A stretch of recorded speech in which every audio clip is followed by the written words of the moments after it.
Hey there, welcome or welcome back to my channel, sending you lots of love and positivity. So in this video, I will be reviewing one of the best personal finance book, that is Rich Dad Poor Dad by Robert Kiyosaki. So before we dive into this book, I would love to tell you something about authors. So author Robert Kiyosaki is an American businessman and author. He is founder of Rich Global LLC and Rich Dad Company. He has written around 26 books, and Rich Dad Poor Dad is one of his best-selling books. This book is converted into 51 languages and sold over 41 million copies worldwide. So this was all about the author. Today in this video I will be sharing what I learned from this book, like my key takings from this book and why you should read this book. This book starts with I had two fathers, rich one and poor one. Now you must be wondering, how can he have two fathers? For that I would recommend you to read this book and understand how he has two fathers. This book will help you to create the mindset of rich people. Is with the perspective of two dads, rich dad and poor dad. What riches teach their kids and what poor teach their kids. Like, money is not taught in schools. Whatever we learn about money is from our parents. This book will help you to create the mindset of rich people. If you want to learn that, if you want to understand that, then stay tuned with this video. Now, what were my key learnings from this book? The first thing that I was being very thoughtful of my own thoughts. What we think, how we think is so important. Like, normally it happens whatever we think, consciously and unconsciously. So now after reading this book, I'm very conscious of my thoughts, specifically about money. So for example, I saw a car costing 10 lakh rupees. A middle class family would be like, I cannot afford it. That's a statement. While riches ask themselves, how can I afford it? One is statement and another is question. So it has a huge difference. When we say the statement, I cannot afford it, then and there your brain stops working over it. And when you ask yourself, how can I afford it, your brain will start working. How can you generate an excess income? You can get a passive income so that you can buy that car. So the first key learning from this amazing book. Next learning from this book is opportunities come and go. We need to be very quick about our decisions, like what we make, how we decide things. Many times we see a great opportunity, but we are not able to decide due to XYZ reason, many times fear. But once the opportunity is gone, it's gone. It will never come back. I try to be very quick whether I want it or not, because I don't want to lose out with a great opportunity. My next learning from this book is, many times life has kicked me, but during those days I never understood what is happening, what's not happening. I ended up blaming others for it. But after reading this book, I understood, whenever life pushes you back, whenever life kicks you, life wants us to understand things, wants us to learn something. Our homework which we need to do rather blaming others. Normally what people end up doing is blame their parents, wife, husband, bosses or kids. And there are very few who fights back. So you are the one who needs to decide whether to give up, learn and move on, or fight back. Even fighting back is a great option if you know you can do it. My next learning from this book is, when it comes to money, we tend to play safe. We want to win, but the fear of losing overcomes the excitement of winning. This applies to the investment. Whenever we think of investment, mutual funds, you think it's very risky. Stock market, you think it's very risky. So here author says very well, you need to learn how to manage your risk. If you tend to play safe, then it's very difficult for you to be rich. Because if you see a rich people, like any of the riches, I'm pretty sure they have lost money somewhere or either. We learn when we make mistake, when we lose. But fear of losing is the worst thing that one could have. If you have that, try and get rid of it. My next learning from this book is our life is normally controlled by two emotions, fear and greed. Fear of living without money, so we start earning, we make money. By seeing those paychecks, we have some greed of earning more. So here author says being little bit greedy for money is not at all a bad thing. At the end, money is power. Yes, money can't buy you happiness, but money can buy you things which will create happiness for you. So that's how powerful money is.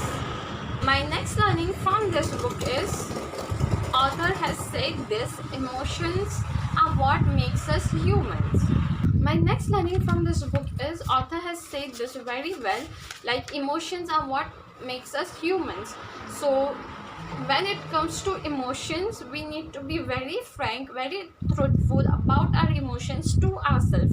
We cannot keep on lying about our emotions. If we are not okay, it's okay to say that I'm not okay. So be very frank, truthful of your emotions, what you feel.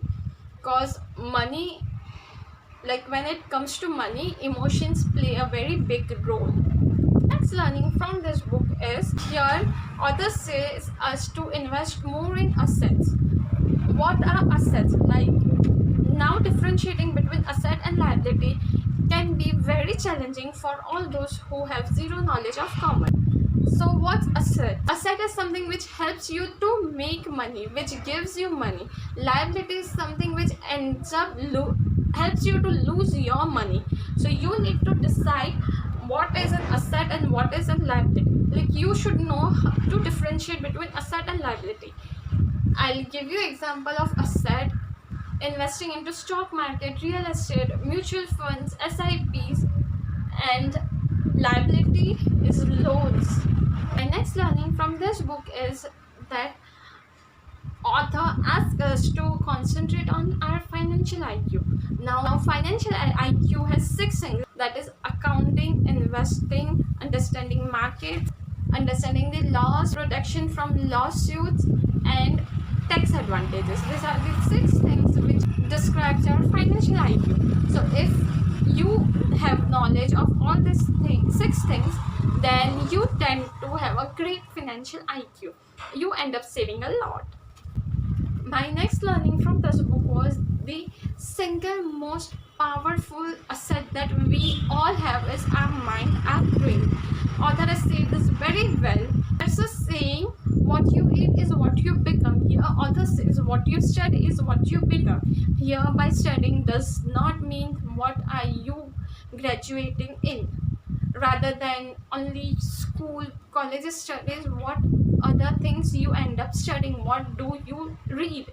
Like that's why reading is the one of the most important hobby, and I'm lucky enough that I developed that hobby. If you want, even you guys can develop. Okay, going out of the topic, what we read is very much important. You know, it like by this I don't mean you need to only read those books that I'm recommending. No, you need to read all those things that you want to learn. If you want to learn finance, read financial books. If you want to learn how to develop confidence, and read books about confidence. If you want to learn how to communicate, then read books about communication. Whatever you want to learn, read about it, and you'll end up learning that. Next key learning from this book is, there's one line in this book which ended up touching me a lot, is give and you shall receive. So your author tries to say us that if you want to be truly rich, then you should be able to give money. And now giving doesn't mean with the intention of getting back. It has to be done from your heart.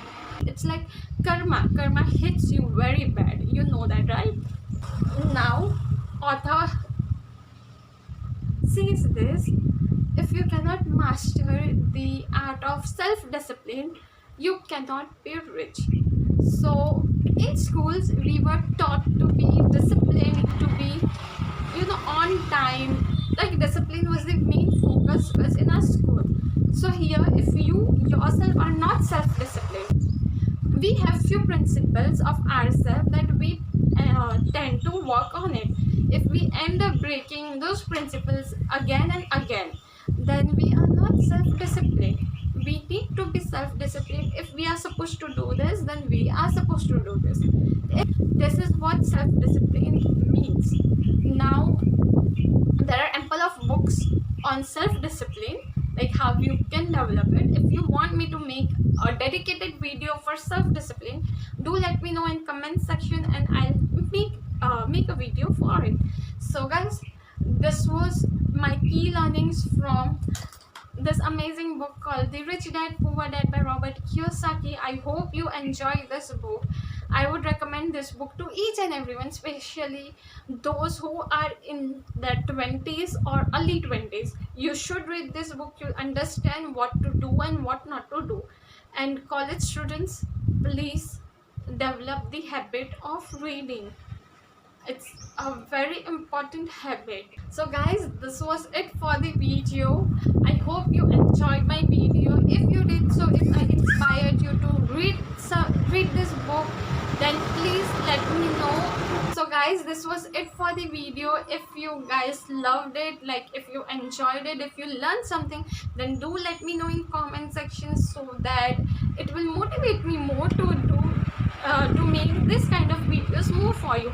And also let me know if you want a dedicated video for self-discipline. I'll be more than happy to talk about self-discipline, and you'll know how much I'm disciplined. Like, if you enjoyed, then do not forget to like, share and subscribe to my channel and press the bell icon so that whenever I post a new video, you are the first one to watch that.